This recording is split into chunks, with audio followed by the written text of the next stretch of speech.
My dear students, welcome to this video session. In this session, we will discuss the writings colonial approach which has been prescribed by Rani Channamma University, Belgaum for BA third semester, that is History and Culture of Ancient India from Early Times to Cholas. ಆತ್ಮೀಯ ವಿದ್ಯಾರ್ಥಿಗಳೇ, ಈ video ಸೆಷನ್ಗೆ ತಮ್ಮೆಲ್ಲರಿಗೂ ಸ್ವಾಗತ. ಈ ಸೆಷನ್ನಲ್ಲಿ ನಾವು ಐತಿಹಾಸಿಕ ಬರವಣಿಗೆ, ವಸಾಹತುವಾದಿ ಚಿಂತನೆ ಈ ವಿಷಯದ ಬಗ್ಗೆ ಚರ್ಚಿಸಲಿದ್ದೇವೆ. ರಾಣಿ ಚೆನ್ನಮ್ಮ ವಿಶ್ವವಿದ್ಯಾಲಯದ BA ಮೂರನೇ ಸೆಮಿಸ್ಟರ್ನ ಪತ್ರಿಕೆ ಪ್ರಾಚೀನ ಭಾರತದ ಇತಿಹಾಸ ಮತ್ತು ಸಂಸ್ಕೃತಿ, ಪೂರ್ವಕಾಲದಿಂದ ಚೋಳರ ಕಾಲದವರೆಗೆ. ಈ ಪತ್ರಿಕೆಯಲ್ಲಿ ಇದು ಸೂಚಿತವಾಗಿದೆ. ರೈಟಿಂಗ್ಸ್ ಕಲೋನಿಯಲ್ ಅಪ್ರೋಚ್, ಇತಿಹಾಸ ಬರವಣಿಗೆ, ವಸಾಹತುವಾದಿ ಚಿಂತನೆ.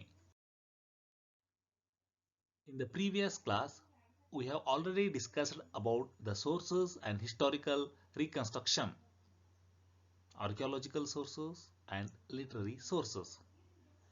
ಕಳೆದ ಸೆಷನ್ದಲ್ಲಿ ನಾವು ಮೂಲಾಧಾರಗಳು ಮತ್ತು ಐತಿಹಾಸಿಕ ಪುನರ್ರಚನೆ ಹಾಗೂ ಪ್ರಾಕ್ತನ ಮತ್ತು ಸಾಹಿತ್ಯಿಕ ಮೂಲಾಧಾರಗಳ ಬಗ್ಗೆ ಚರ್ಚಿಸಿದ್ದೇವೆ. The learning objectives of this session to enable students to compare and contrast between different styles of history writings.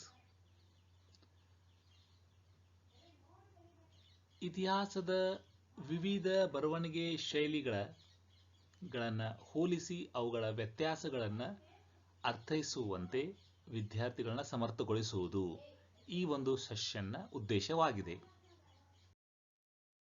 After the completion of this session, student can explain the aims and the objectives of colonial historians.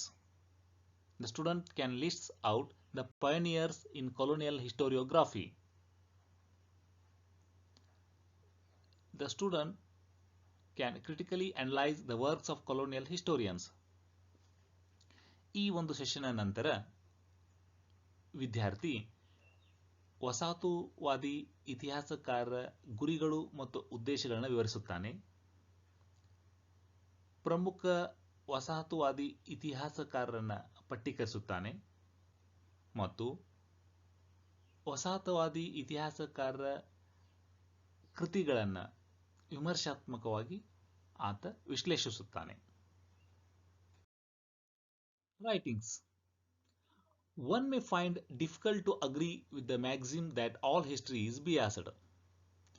Yet, there is no denying that the fact each generation looks at its history through contemporary realities. History is not just a study of the dead, for it informs us how the present has developed, and by analyzing the two, we can plan for the future.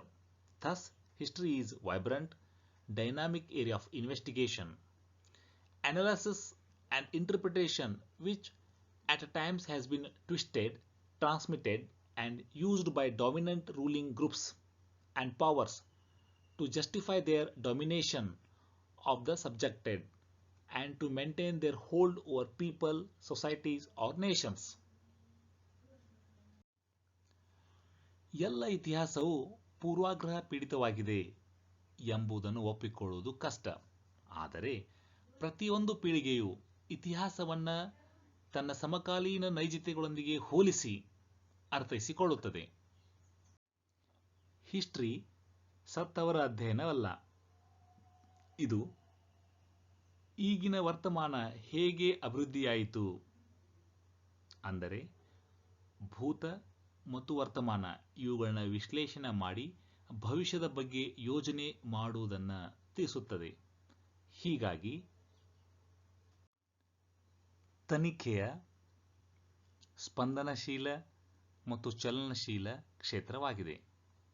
ವಿಶ್ಲೇಷಣೆ, ಪುನರ್ವ್ಯಾಖ್ಯಾನಗಳು, ಕೆಲವೊಮ್ಮೆ ತಿರುಚಿ,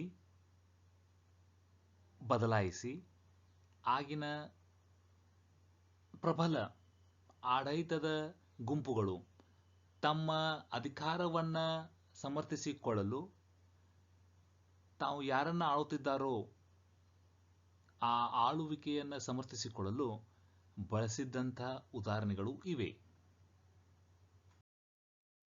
Thus, the historiography refers to the history of historical writings or historical interpretation. There are broadly 4 schools of history writings: colonial, nationalist, Marxist, subaltern. ಹೀಗೆ ಇತಿಹಾಸ ಬರವಣಿಗೆ ಶಾಸ್ತ್ರ ಎಂದರೆ ಇತಿಹಾಸದ ಬರವಣಿಗೆಗಳು ಅಥವಾ ಇತಿಹಾಸದ ಪುನರ್ವ್ಯಾಖ್ಯಾನದ ಇತಿಹಾಸ. ಇತಿಹಾಸದ ಬರವಣಿಗೆ ಶಾಸ್ತ್ರವನ್ನು ಮುಖ್ಯವಾಗಿ 4 ಶಾಖೆಗಳಲ್ಲಿ ನಾವು ಅಧ್ಯಯನ ಮಾಡುತ್ತೇವೆ. ವಸಾಹತುವಾದಿ ಇತಿಹಾಸ ಬರವಣಿಗೆ ಶಾಸ್ತ್ರ, ರಾಷ್ಟ್ರೀಯವಾದಿ ಇತಿಹಾಸ ಬರವಣಿಗೆ ಶಾಸ್ತ್ರ, ಮಾರ್ಕ್ಸಿಸ್ಟ್ ಇತಿಹಾಸ ಬರವಣಿಗೆ ಶಾಸ್ತ್ರ ಮತ್ತು ಸಬಾಲ್ಟರ್ನ್ ಇತಿಹಾಸ ಬರವಣಿಗೆ ಶಾಸ್ತ್ರ. In today's session, we are concentrating only on colonial approach of Indian history. The advent of colonial historiography was not just an accident in Indian history, and the entire process was deliberate and intentional in order to not only sustain and justify the colonial rule, but to establish and strengthen European supremacy.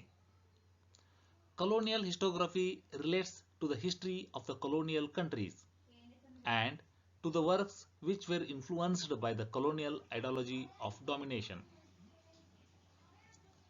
ಇಂದಿನ ಸೆಷನ್ದಲ್ಲಿ ನಾವು ಕೇವಲ ವಸಾಹತುವಾದಿ ಚಿಂತನೆ ಬಗ್ಗೆ ಮಾತ್ರ ಕೇಂದ್ರೀಕರಿಸಲಿದ್ದೇವೆ. ಭಾರತದಲ್ಲಿ ವಸಾಹತುವಾದಿ ಇತಿಹಾಸ ಬರವಣಿಗೆ ಶಾಸ್ತ್ರ ಬಂದಿದ್ದು ಆಕಸ್ಮಿಕವೇನಲ್ಲ. ವಸಾಹತುವಾದಿ ಇತಿಹಾಸ ಬರವಣಿಗೆ ಶಾಸ್ತ್ರದ ಪ್ರಕ್ರಿಯೆ ತುಂಬಾ ಉದ್ದೇಶಪೂರ್ವಕವಾಗಿದ್ದು, ಇದರ ಮುಖ್ಯ ಉದ್ದೇಶ ವಸಾಹತುವಾದಿ ಆಡಳಿತವನ್ನ, ಅಧಿಕಾರವನ್ನ ಸಮರ್ಥನೆ ಮಾಡುವುದು ಮತ್ತು ಮುಂದುವರಿಸಿಕೊಂಡು ಹೋಗುವುದೇ ಆಗಿತ್ತು. ಅಷ್ಟೇ ಅಲ್ಲ, ಯುರೋಪಿಯನ್ ಶ್ರೇಷ್ಠತೆಯನ್ನು ಬಲಪಡಿಸುವುದೂ ಕೂಡ ವಸಾಹತುವಾದಿ ಚಿಂತನೆ ಅತಿ ಮುಖ್ಯ ಉದ್ದೇಶವಾಗಿತ್ತು. ವಸಾಹತುವಾದಿ ಇತಿಹಾಸ ಎಂಬುದು ವಸಾಹತುವಾದಿ ರಾಷ್ಟ್ರಗಳ ಇತಿಹಾಸವಾಗಿದೆ. ಇಲ್ಲಿ ವಸಾಹತುವಾದಿ ಚಿಂತನೆಯ ಪ್ರಮುಖ ಕೃತಿಗಳೆಲ್ಲವೂ ವಸಾಹತುವಾದಿ ಸಿದ್ಧಾಂತವಾದ ಪ್ರಾಬಲ್ಯ ಹೇರುವಿಕೆಯ ನಿಂದ ತುಂಬಾ ಪ್ರಭಾವಿಸಿವೆ. The colonial historians have these aims and objectives which reflect in their works. The desire for domination and justification of the colonial rule, to criticize indigenous society and culture, wanted to create praise for the Western culture and values, glorification of the individuals who established the colonial empires. ವಸಾಹತುವಾದಿ ಇತಿಹಾಸಕಾರರ ಗುರಿ ಮತ್ತು ಉದ್ದೇಶಗಳು ಈ ಕೆಳಗಿನಂತೆ ಇವೆ. ಮುಖ್ಯವಾಗಿ ವಸಾಹತುವಾದಿ ಇತಿಹಾಸಕಾರರು ವಸಾಹತುವಾದಿ ಆಡಳಿತವನ್ನು ಸಮರ್ಥಿಸುವುದು ಮತ್ತು ಆ ಒಂದು ಪ್ರಾಬಲ್ಯವನ್ನು ಉಳಿಸಿಕೊಳ್ಳುವುದು ಬಯಸಿದ್ದರು. ವಸಾಹತುವಾದಿ ಇತಿಹಾಸಕಾರರು ತಮ್ಮ ಕೃತಿಗಳಲ್ಲಿ ಸ್ಥಳೀಯ ಸಮಾಜ ಮತ್ತು ಸಂಸ್ಕೃತಿಯನ್ನು ವಿಮರ್ಶೆ, ಟೀಕಿಸುವಂಥದ್ದನ್ನು ಮಾಡುವ ಉದ್ದೇಶ ಹೊಂದಿದ್ದರು. ಅವರು ಪಾಶ್ಚಿಮಾತ್ಯ ಸಂಸ್ಕೃತಿ ಮತ್ತು ಮೌಲ್ಯಗಳ ಬಗ್ಗೆ ಧನ್ಯತಾ ಭಾವವನ್ನು ಸೃಷ್ಟಿಸಲು ಬಯಸಿದ್ದರು. ಅಷ್ಟೇ ಅಲ್ಲ, ವಸಾಹತುವಾದಿ ಸಾಮ್ರಾಜ್ಯವನ್ನು ಕಟ್ಟಲಿಕ್ಕೆ ಶ್ರಮಪಟ್ಟ ವ್ಯಕ್ತಿಗಳ ಒಂದು ವೈಭವವನ್ನು ಸಾರಲು ಈ ವಸಾಹತುವಾದಿ ಇತಿಹಾಸಕಾರರು ಉದ್ದೇಶವನ್ನು ಹೊಂದಿದ್ದರು. Now, there are common characteristics of colonial historiography we will discuss in this slide. The colonial historians represented India as Orientalist nation and promoting the idea of superiority of modern Western civilization was their motto. They argued that India had no unity until the British unified the country. Even they labeled 18th century in India as dark age full of chaos and barbarity until the British came to the rescue. This message was propagated. India was viewed as a stagnant society, arrested at a stage of development. It followed that British rule would show the path of progress to a higher level. ವಸಾಹತುವಾದ ಇತಿಹಾಸ ಬರವಣಿಗೆ ಶಾಸ್ತ್ರದಲ್ಲಿ ಕೆಲವೊಂದು ಸಾಮಾನ್ಯ ಲಕ್ಷಣಗಳನ್ನ ನಾವು ಗುರುತಿಸಬಹುದು.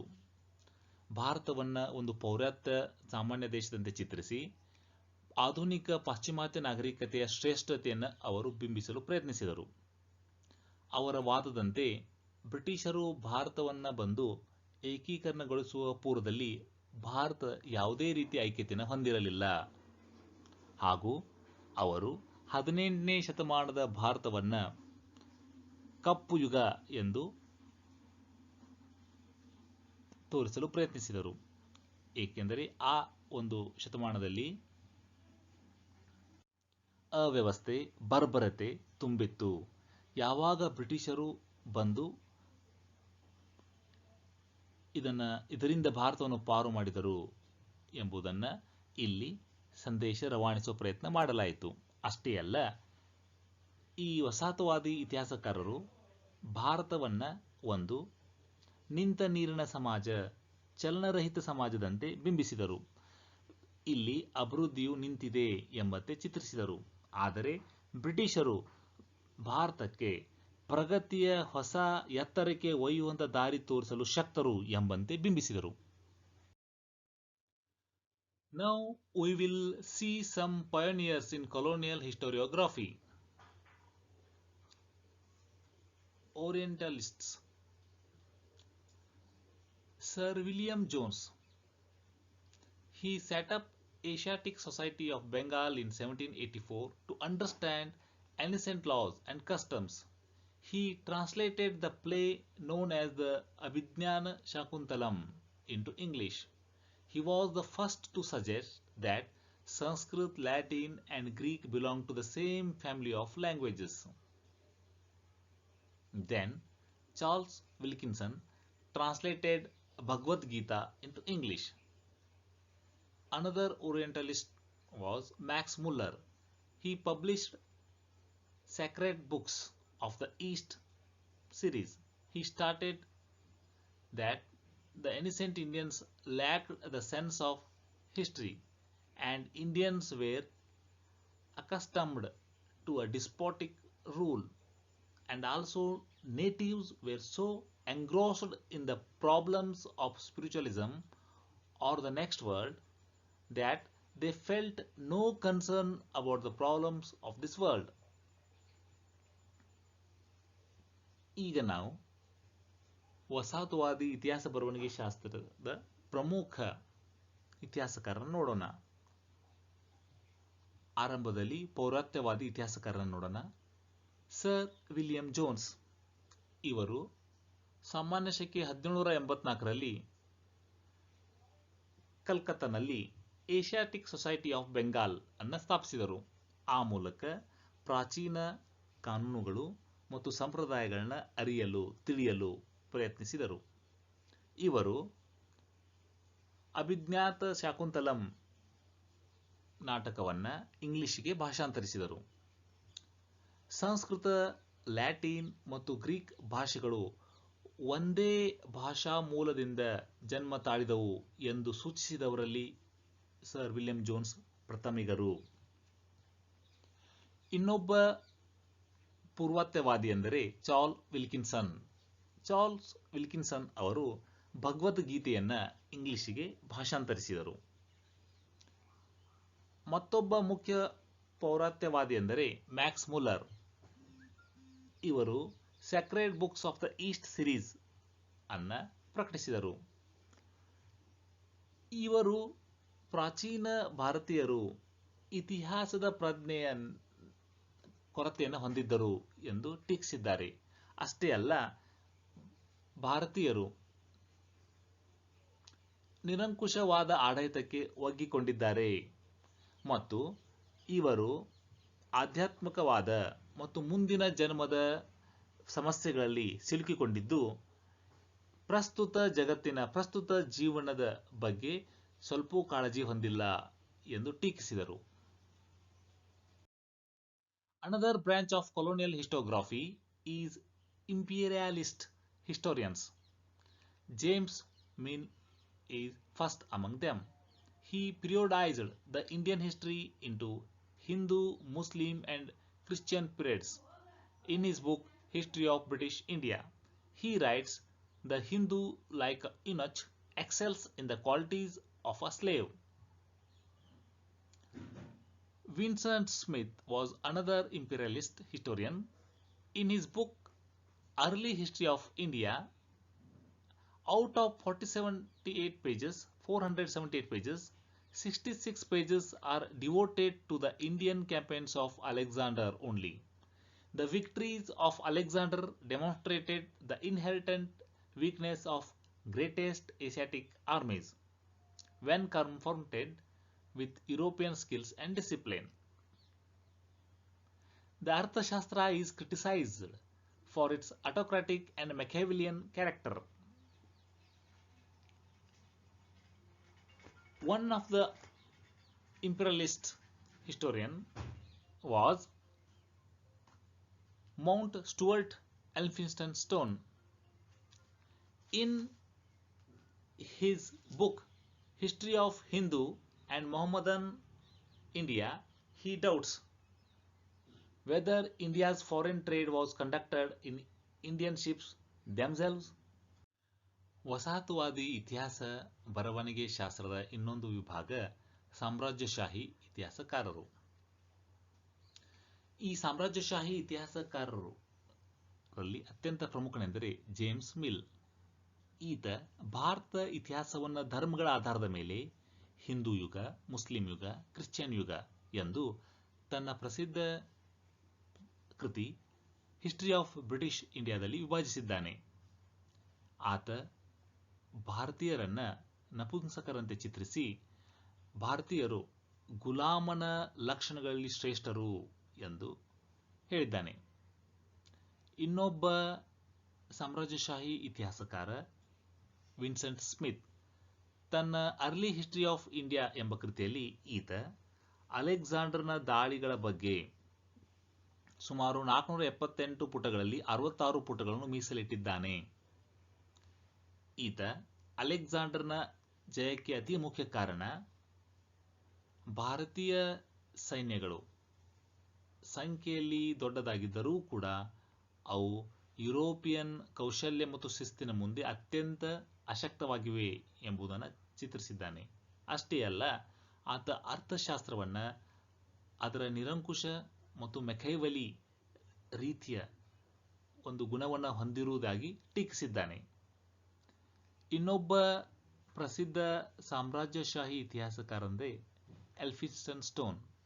ಈತ ತನ್ನ ಕೃತಿ history of Hindu and Mohammedan India ಎಂಬ ಕೃತಿಗಳಲ್ಲಿ ಭಾರತದ ವಿದೇಶಿ ವ್ಯಾಪಾರ ಭಾರತೀಯ ಹಡಗುಗಳಲ್ಲೇ ಅವರಿಂದಲೇ ನಡೆದಿತ್ತು ಎಂಬುದನ್ನು ಆತ ನಂಬುವುದಿಲ್ಲ, ಸಂಶಯ ದೃಷ್ಟಿಯಿಂದ ನೋಡುತ್ತಾನೆ. ಅಂದರೆ ಭಾರತದ ವಿದೇಶಿ ವ್ಯಾಪಾರ ಭಾರತೀಯ ಹಡಗುಗಳಲ್ಲಿ ನಡೆದಿಲ್ಲ ಎಂಬಂತೆ ಆತ ಯೋಚಿಸುತ್ತಾನೆ. To sum up this session, colonial approach was deliberate and intentional in order to not only sustain and justify the colonial rule, but to establish and strengthen the European supremacy.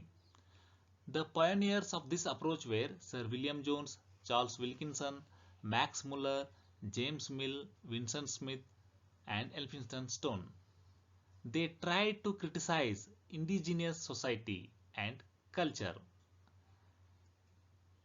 Colonial historians tried to prove India as a stagnant society, arrested at a stage of development. It followed that British rule would show the path of progress to the higher level. ಈ ಸೆಷನ್ನ ಸಾರಾಂಶ ವಸಾಹತುವಾದಿ ದೃಷ್ಟಿಕೋನವು ಮುಖ್ಯವಾಗಿ ವಸಾಹತುವಾದಿ ಆಡಳಿತವನ್ನು ಸಮರ್ಥಿಸುವ ಮತ್ತು ಅದು ಮುಂದುವರಿಯಂತೆ ಮಾಡುವ ಉದ್ದೇಶವನ್ನು ಹೊಂದಿತ್ತು. ಇದು ಯುರೋಪಿಯನ್ ಶ್ರೇಷ್ಠತೆಯನ್ನು ಬಲಪಡಿಸುವ ಮತ್ತು ಸ್ಥಾಪಿಸುವ ಉದ್ದೇಶವನ್ನು ಹೊಂದಿತ್ತು. ಈ ವಸಾಹತುಶಾಹಿ ಇತಿಹಾಸ ಬರವಣಿಗೆ ಶಾಸ್ತ್ರ ಅತಿ ಮುಖ್ಯ ಇತಿಹಾಸಕಾರರೆಂದರೆ sir William Jones, Charles Wilkinson, Max Muller, James Mill, Vincent Smith ಮತ್ತು ಎಲ್ಫಿನ್ಸ್ಟೋನ್. ಇವರೆಲ್ಲರೂ ಸ್ಥಳೀಯ ಭಾರತೀಯ ಸಮಾಜ ಮತ್ತು ಸಂಸ್ಕೃತಿಯನ್ನು ಟೀಕಿಸಿದರು. ಭಾರತವನ್ನು ನಿಂತ ಸಮಾಜ, ಚಲನೆ ಇಲ್ಲದ ಸಮಾಜವೆಂಬಂತೆ ಅವರು ಟೀಕಿಸಿದ್ದಾರೆ. ಭಾರತವು ಅಭಿವೃದ್ಧಿಯನ್ನು ಹೊಂದಿಲ್ಲದಂಥ ಸಮಾಜ, ಹಂತದಲ್ಲಿ ನಿಂತಿರುವ ಸಮಾಜ ಎಂದು ಅವರು ತೋರಿಸಿದ್ದಾರೆ. ಅಷ್ಟೇ ಅಲ್ಲ, ಬ್ರಿಟಿಷ್ ಆಡಳಿತ ಒಂದೇ ಭಾರತವನ್ನು ಪ್ರಗತಿಯತ್ತ ಒಯ್ಯಬಹುದಾದಂತಹ ಒಂದು ಟೂಲ್, ಸಾಧನ ಎಂದು ಅವರು ಸಾರಿದ್ದಾರೆ. Now we will discuss some important questions can be asked in the future examinations. First question: an imperialist historian in his book The Early History of India devoted 66 pages to Alexander's Indian campaign. Name the historian. Options are James Mill, J.S. Mill, Verney Lovett, Vincent Smith. ಈಗ ನಾವು ಈ ಸೆಷನ್ಗೆ ಸಂಬಂಧಪಟ್ಟ ಪ್ರಮುಖ ಪ್ರಶ್ನೆಗಳನ್ನ ನೋಡೋಣ. ಪ್ರಶ್ನೆ 1: the early history of India ಕೃತಿಯನ್ನ ಬರೆದ ಸಾಮ್ರಾಜ್ಯಶಾಹಿ ಇತಿಹಾಸಕಾರ ತನ್ನ ಕೃತಿಯಲ್ಲಿ ಅಲೆಕ್ಸಾಂಡರ್ನ ಭಾರತ ದಾಳಿಯಕ್ಕೆ 66 ಪುಟಗಳನ್ನು ಮೀಸಲಿಟ್ಟಿದ್ದಾನೆ. ಯಾರು ಆ ಇತಿಹಾಸಕಾರ? ಆಯ್ಕೆಗಳು: James Mill, J S. Mill, Verney Lovett, Vincent Smith. ಈ ಪ್ರಶ್ನೆಗೆ ಸರಿಯಾದ ಉತ್ತರ Vincent Smith.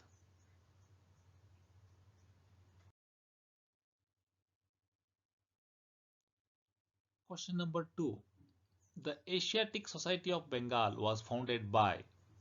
Options are Sir William Jones, William Bentinck, W. Hunter, James Grant. ಪ್ರಶ್ನೆ 2. ಏಷ್ಯಾಟಿಕ್ ಸೊಸೈಟಿ ಆಫ್ ಬೆಂಗಾಲ್ ಅನ್ನ ಸ್ಥಾಪಿಸಿದವರು ಯಾರು? ಆಯ್ಕೆಗಳು: sir William Jones, William Bentinck, W. Hunter, James grant. ಸರಿಯಾದ ಉತ್ತರ ಸರ್ ವಿಲಿಯಂ ಜೋನ್ಸ್. ವಿದ್ಯಾರ್ಥಿಗಳೇ, ಇಲ್ಲಿಯವರೆಗೆ ನಾವು ಬರವಣಿಗೆಗಳು, ಇತಿಹಾಸದ ಬರವಣಿಗೆಗಳ ಬಗ್ಗೆ ಚರ್ಚಿಸಿದ್ದೇವೆ. ಅದರಲ್ಲೂ ವಸಾಹತುವಾದಿ ದೃಷ್ಟಿಕೋನದ ಬಗ್ಗೆ ಚರ್ಚಿಸಿದ್ದೇವೆ. ಧನ್ಯವಾದಗಳು. Thank you.